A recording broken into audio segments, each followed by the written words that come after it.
Hello friends, welcome to my channel. आपने मेरी दोनों वीडियोस देखी होंगी जिसमें मैंने आपको अपनी स्ट्रैटेजी बताई है कि कैसे एक हाउसवाइफ होकर मैं अपनी पीआरटी केवीएस की तैयारी कर रही हूँ। और दूसरी वीडियो में मैंने आपको बताया है कि कैसे मैं टाइम मैनेजमेंट करती हूँ। तो अगर अभी तक आपने वो दोनों वीडियोस नहीं देखी हैं तो उनका लिंक डिस्क्रिप्शन में है, आप जाकर देख सकते हैं। तो आज मैं आपको अपनी सक्सेस स्टोरी शेयर करने वाली हूँ क्योंकि मुझे बहुत लोगों का कमेंट आया कि आपका सीटेट क्लियर है, आपकी अचीवमेंट्स क्या हैं। तो बात करते हैं मेरी एजुकेशन क्वालिफिकेशन के बारे में। तो मैंने 10th गुड़गांव से किया था 2012 में। आफ्टर दैट मैंने 12th 2014 में किया था, वो भी मेरा गुड़गांव से था। उसके बाद मुझे दिल्ली यूनिवर्सिटी में एडमिशन मिल गया, दयाल सिंह कॉलेज, जो कि एक साउथ कैंपस का कॉलेज है। वहाँ पर मैंने अपनी बैचलर ऑफ कॉमर्स की थी, आई मीन बीकॉम ऑनर्स किया था मैंने वहाँ से। तो मैं ग्रेजुएशन में थी तो मेरी एंगेजमेंट हो गई थी। और जैसे ही मेरी ग्रेजुएशन खत्म हुई मेरी शादी हो गई थी। उसके बाद मैंने बीएड ऑप्ट किया और बीएड ऑप्ट करने के बाद सबका ड्रीम रहता है कि सीटेट क्लियर हो जाए। और उस टाइम पर सीटेट बहुत सालों से नहीं हो रहा था, लेकिन 2018 में एक ऐसी अपॉर्चुनिटी आई, हाँ इतने सालों बाद अब सीटेट हो रहा है। तो मैं बहुत ज़्यादा खुश हो गई और मेरा बस यही था कि हाँ अब मुझे सीटेट निकालना ही निकालना है, क्योंकि उसके बाद ही हम गवर्नमेंट जॉब के लिए अप्लाई कर सकते हैं। तो मैंने 3 महीने बहुत अच्छे से प्रिपेयर किया अपने आप को। मैं हर वक्त सिर्फ पढ़ाई करती रहती थी, क्योंकि नॉर्मल सी बात है, मेरे पास इतना ज़्यादा काम भी नहीं होता था, ना मेरे पास उस टाइम पे बेबी था। तो मैंने सबसे ज़्यादा मेन फोकस क्या किया कि मैंने प्रैक्टिस प्रैक्टिस प्रैक्टिस की। सबसे पहले सिलेबस खत्म किया, उसके बाद जितने क्वेश्चंस पॉसिबल हो सकते थे मैं डेली 500 प्लस क्वेश्चंस सॉल्व करती थी। लेकिन मैंने जो सबसे बड़ी मिस्टेक की थी वो ये थी, मैंने कोई भी सैम्पल पेपर सॉल्व नहीं किया था। अब जब मैं पेपर में गई तो मेरा उस टाइम पे 2018 में दिसंबर में हुआ था सीटेट। तो मेरा जो पेपर सेकंड था वो पहले हुआ था, मतलब कि जो टीईटी लेवल का होता है वो सबसे पहले हुआ था। तो मेरी इंग्लिश फर्स्ट थी और हिंदी सेकंड थी। जब मैं पेपर करने बैठी तो मैं पूरा पेपर फ्लो फ्लो में सॉल्व किए जा रही थी। और फ्लो में जब मैं उसे सॉल्व कर रही थी तो मैंने क्या किया, इंग्लिश फर्स्ट और हिंदी फर्स्ट दोनों ही सॉल्व कर दी। और जबकि मुझे करना क्या था, इंग्लिश फर्स्ट और हिंदी सॉल्व करनी थी।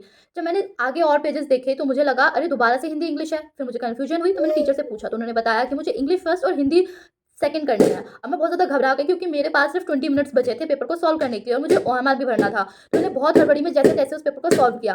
लेकिन उसके आने के बाद में मतलब मुझे बहुत ज़्यादा रोना आ रहा था कि मैंने कितनी बड़ी गलती कर दी है।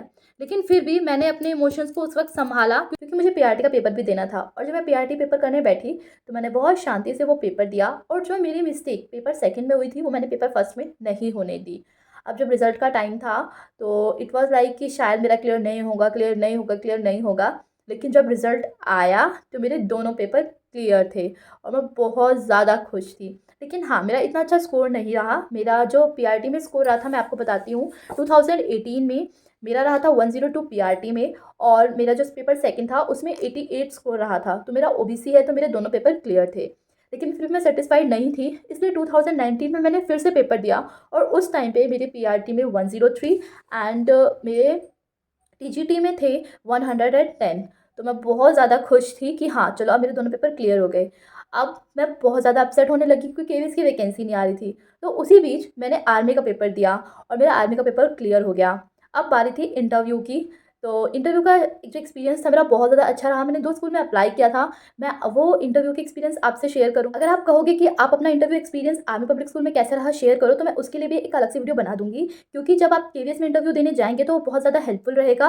क्योंकि एक्चुअली में होता क्या है ना, जो आर्मी पब्लिक स्कूल का इंटरव्यू होता है वो केवीएस से भी बड़ा होता है। वहाँ पे एटलीस्ट 8 to 10 लोग बैठे रहते हैं। मैंने 2 स्कूल में इंटरव्यू दिया था और दोनों ही स्कूल्स में 8 to 10 मेंबर्स बैठे थे पैनल में इंटरव्यू में। तो मतलब बहुत ज़्यादा घबराहट भी होती है, बट स्टिल मेरा क्लियर हो गया था। एंड मुझे कॉल लेटर भी आया था, मैं आपको दिखाती हूँ। ये मेरा कॉल लेटर है ज्वाइनिंग का। मैं इसकी फ़ोटो डाल दूँगी तो आप देख लीजिएगा। ये मेरा कॉल लेटर था आर्मी पब्लिक स्कूल से। तो मैंने वहाँ पे 6 मंथ जॉब की थी। तो मेरी जॉब तब लगी थी जब कोरोना का टाइम पीरियड चल रहा था। तो इट वाज़ लाइक ऑनलाइन ही था सब कुछ और मुझे बहुत अच्छा खासा पे स्केल भी इन्होंने दिया था। मुझे 35,000 अप्रॉक्स मिल जाता था स्कूल से। तो मतलब बहुत अच्छे से मेरी जॉब चल रही थी। बट फिर मुझे जॉब छोड़नी पड़ी बिकॉज़ मैं उस टाइम पे प्रेग्नेंट हो गई थी। तो मैंने 6 मंथ जॉब की, उसके बाद मैंने जॉब को छोड़ दिया। एंड आफ्टर दैट मेरा एक छोटा-सा प्यारा-सा बेबी हो गया। अभी भी इस वक़्त मेरी गोद में है, सो रहा है। मैं आपको दिखाती हूँ। ये मेरा छोटा-सा बेबी है और ये देख रहा है कि मम्मा क्या कर रही है। तो ये मेरी स्टोरी थी जिसके अंदर मेरा सीटेट मैंने 2 बार क्लियर किया हुआ है। एंड आफ्टर दैट मैंने आर्मी पब्लिक स्कूल में भी जॉब की हुई है और अब मैं केवीएस पीआरटी के लिए तैयारी कर रही हूँ। होपफुली मेरी तैयारी बहुत ज़्यादा अच्छी रहेगी। तो मेरी विशेज़ आपके साथ हैं और प्लीज़ आप भी मुझे अपनी विशेज़ दीजिएगा और हाँ, मेरे चैनल को सब्सक्राइब कर दीजिएगा। नेक्स्ट वीडियो में अगर आप कहेंगे तो मैं आर्मी पब्लिक स्कूल का इंटरव्यू आपके साथ शेयर ज़रूर करूँगी। बाय बाय, मिलते हैं मेरे नेक्स्ट व्लॉग में।